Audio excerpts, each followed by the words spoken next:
In previous class, we have seen gradient descent algorithm to train neural networks. For simple functions, finding gradients and numerically evaluating them is easy. But deep neural networks are complex functions. Numerically evaluating gradients for them is computationally expensive. So gradient descent will use backpropagation algorithm to calculate and evaluate gradients numerically. Backpropagation algorithm numerically evaluate gradients using simple and inexpensive procedure. Backpropagation is not the whole learning algorithm for neural networks. Backpropagation is only a method for computing gradients. Gradient descent is algorithm for neural network which uses the gradients computed by backpropagation technique. In learning algorithms, we need gradients of cost function with respect to the model parameters, which is denoted like this: grad z with respect to theta. Here theta is the vector of model parameters. In previous class, we have seen gradients for simple multiplication function f equal to xy at point x equal to 4 and y equal to -3. Grad f will be partial derivative in x direction, which is y, and partial derivative in y direction, which is x, for this function. Gradient of this function f is vector -3, 4. To understand backpropagation easily, let us consider little bit more complex function f, which is equal to x plus y times z. It can be further broken down into two expressions: q equal to x plus y and f is q times z. This f is multiplication of just q and z. So derivative of f with respect to q will be z from the multiplication rule. Derivative of f with respect to z will be q. This q is addition of x and y. So derivative of q with respect to x will be 1. Derivative of q with respect to y will be 1 from the addition rule. Derivative of f with respect to x will be df by dq multiplied with dq by dx from the chain rule. Computational graph for this function is this one. This q is the intermediate variable. If the input values of x, y, z are -2, 5 and -4 respectively, perform the forward pass. Q will be 3, -2 plus 5, and f becomes -12. 3 times -4, so it is -12. To optimize this function f, we need gradients of f with respect to input variables x, y, and z. Gradient of f with respect to x, gradient of f with respect to y, gradient of f with respect to z. These gradients tell us the sensitivity of variables on function f. We are not interested in gradient of intermediate variable q, but it is useful in calculating the derivatives of x and y. Here are the local derivatives of all variables. These two are from the sum rule and these two are from multiplication rule. Now perform the backward pass in reverse order. The derivative of f with respect to f is 1. The derivative of f with respect to z is local derivative of z, which is q, times the derivative of f, which is 1, q times 1. In this example, q value is 3, so the derivative of f with respect to z is 3 times 1. This is the derivative with respect to z. Derivative of f with respect to q is local derivative of q times derivative of f. From chain rule means z times 1, z value is -4, so -4 times 1 will be -4. This is the derivative of q. Local derivatives of both x and y are 1. Derivative of f with respect to x is its local derivative multiplied with derivative of q. Derivative of q is -4. Its local derivative is 1. -4 times 1, result is -4. Similarly, derivative of f with respect to y is also 1 times derivative of q, 1 -4, which is also -4. Notice here it has desired effect. If x and y are decreased, gradient is telling us to decrease x and y values because it has negative sign. So q will be decreased. If q decreased, suppose this q is 2 instead of 3, f value will be -4 times 2, so it is -8. Here f value is maximized. Previously it was -12. -8 is bigger than this -12. As opposed to the gradient direction, if we increase this variable q value, instead of 3, suppose if I make it 4, -4 times 4 will be -16. Here f is minimized. If we move opposite to the gradient direction, function will be minimized. This is the back propagation. In simply, backpropagation means start at the end, recursively apply chain rule to compute all these gradients. Let us take another example. We have seen simple linear regression. Here we have simple neural network with single unit. Here we do not have any activation function. Let us make it more interesting by adding activation function ReLU. Can we use it? ReLU activation function for the regression problem. Here we want to predict sales based on TV marketing budget. Negative values for sales doesn't make sense. So we can use a ReLU.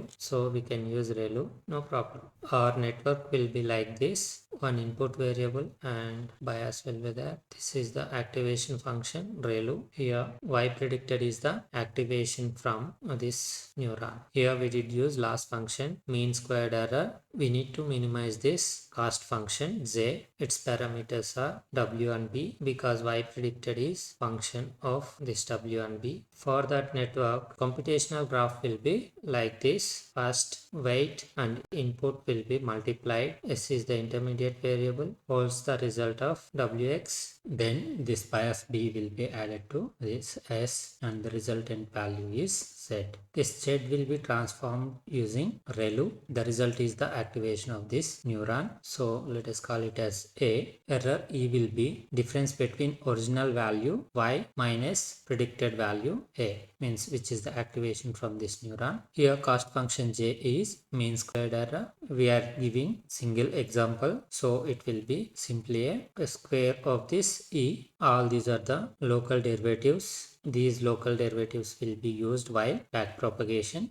Derivative of j with respect to e will be 2e because j is simply e square. So let's see the forward propagation. If x equal to 5, w and b are 1 and y is 4, s value will be 5. This 5 times 1. Then z value will be sum of this 5 and this 1. So z is 6. After applying ReLU to this z value, it is 6. Here error E is difference between this y and this activation value. 4 minus 6, result is -2 and final j value is 4. To minimize the cost z, we need to adjust parameters w and b by using gradient descent. With this updation rule, new weight will be equal to old weight minus learning rate alpha and derivative of cost function with respect to w. Similarly for b also. To calculate this gradient, this w is not directly connected to this j. So we need to use chain rule. J will be affected by E, E is affected by A is affected by Z, Z is affected by S is affected by this W. So we need all these derivatives to compute the derivative of J with respect to W. It is from chain rule. Let us calculate derivative of J with respect to W numerically by using backpropagation algorithm. Derivative of J with respect to J will be 1. To find the derivative of J with respect to E, we need to multiply its local derivative, it is 2e, with derivative of z. Here E value is -2. It needs to be multiplied with this 2 because local derivative is 2e. So local derivative of this E is -4 times derivative of z, which is 1. So derivative of z with respect to E is -4. Then we need to find the derivative of A. Local derivative of A is -1. It should be multiplied with derivative of E. So derivative of E is -4. -4, its local derivative -1. So derivative of A is 4. This is the derivative of z with respect to A. To find the derivative of z with respect to z, see here, local derivative of z is this one. Here we have ReLU function. Here if z value is negative, its derivative is 0. If z value is positive, its derivative is 1. If z value is 0, derivative derivative is undefined, but in practice we will rarely encounter such situations. In implementation at z equal to 0, derivative will be assigned to either 0 or 1. Here z value is 6, which is positive value, so local derivative here is 1. So this 1 will be multiplied with derivative of a. So 1 times 4, which is 4. To find the derivative of z with respect to s, we need to multiply local derivative of s, which is 1, with derivative of this z.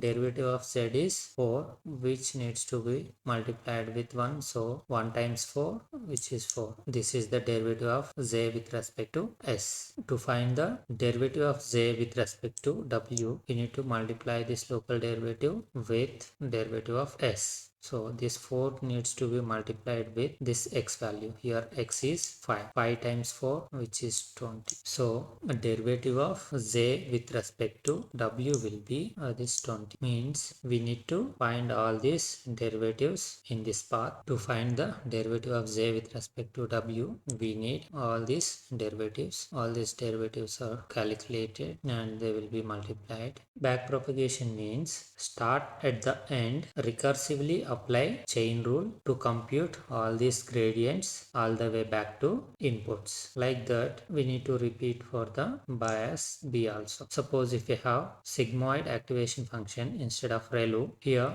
derivative will be changed. So instead of this derivative, we will have a z times 1 minus z. This is the derivative of sigmoid function. We need to plug that values in these formulas. Suppose if learning rate alpha is 0.01 and derivative of z with respect to w is 20. We already calculated here 20. Then new weight will be 0.8. Similarly for bias also, here we already have the gradient of z, which is 4. What is the local gradient for this p, which is 1? 1 times 4 will be 4. So for b, gradient will be 4. So just plug that 4 here. Now updated b value is 0.96. Now let us calculate the z value by using forward propagation. Here updated w value is 0.8, bias value is 0.96. 5 multiplied with 0.8, which is 4. Then this 4 added with 0.96, result is 4.96. Maximum of 0, 4.96 is 4.96. This is the predicted value. We need to calculate difference between this original value and predicted value, that is minus 1.04, and our cost function j value is its squared value, so it is 1.08. After adjusting weights, this j value is better than previous j value. Previous j value it was 4. Like that we need to repeat it recursively. Like that we need to repeat the same process. Let us summarize it. Gradient descent is the training algorithm for neural networks. It will update the model parameters like weights and biases based on this rule. Here calculating and evaluating these gradients will be computationally intensive. So to compute these gradients, gradient descent will use this backpropagation technique. This backpropagation technique will recursively compute the gradients of all these parameters. These gradients will be used in updating the model parameters. We will repeat the same process until we achieve the